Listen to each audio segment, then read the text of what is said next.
Caitlin Clark Effect. How much money did Iowa women's basketball earn in her final year? It's no secret that former Iowa Hawkeye Caitlin Clark has been the biggest name in women's sports the past few years. Her domination on the basketball court has drawn numerous new fans to women's basketball, both professional and collegiate. It also has drawn a lot of revenue to her organizations. The WNBA's Indiana Fever had the highest average attendance in the league during Clark's rookie season, averaging over 17,000 fans per home game, more than 4,000 higher than the next closest team, the New York Liberty. For perspective, the year before Clark's arrival, the Fever averaged 4,066 fans per home game. If Clark's sheer presence could do such wonders for a WNBA franchise, imagine her impact for her alma mater, the University of Iowa. As a Hawkeye, Clark brought the organization to new heights, reaching the NCAA tournament finals each of her final 2 years, the furthest the Hawkeyes have ever reached. However, the university's 2024 fiscal year statement shows that her biggest contribution came in the millions of dollars she brought to the school. From NFL plays to college sports scores, all the top sports news you need to know every day. The report showed that Iowa women's basketball revenue exceeded that of the men's team for the first time. Here are the most notable findings, per the Des Moines Register's Chad Leistikow. College basketball news. UCLA remains at the top of coaches' poll. The impact of the crossover at Kinnick.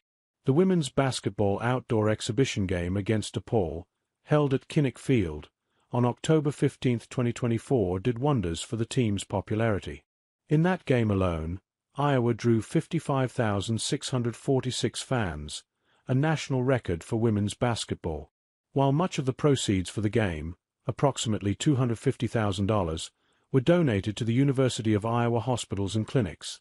At $10 a ticket for adults and $5 for fans 18 and under, the university still made massive profits from the event. Ticket sales rose by over 400% in 2 years. During Clark's sophomore season at Iowa, the Hawkeyes women's basketball team generated $767,069 in ticket revenue.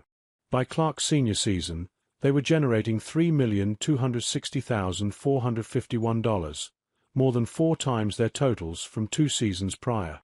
While this success was obviously tremendous for the university, it did come at a minor cost to the men's basketball team, which saw its ticket revenue fall by 14.6% from $3,471,938 to $2,965,969 in that same 2-year span.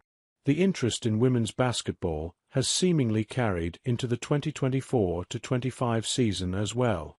General public seating for the season sold out in late September 2024, possibly making Iowa women's basketball the most popular women's basketball program in the country, even without Clark. Women's college basketball news. Dawn Staley's gone and done it again at South Carolina, as Tennessee is latest victim. Clark's popularity didn't come without its costs. With Clark drawing fans to games hours before tip-off, additional security and staff needed to be hired.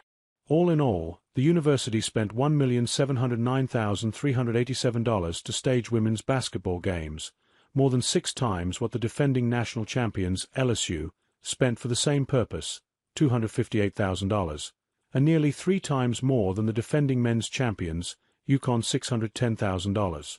The crossover at Kinnick alone cost the university 6 figures to stage the contest. While it wasn't as much as a football game, which cost Iowa an average of $421,212, it was still a costly expenditure compared to every other athletics department. This article originally appeared on USA Today. Caitlin Clark Effect. How much money did Iowa women's basketball earn in her final year?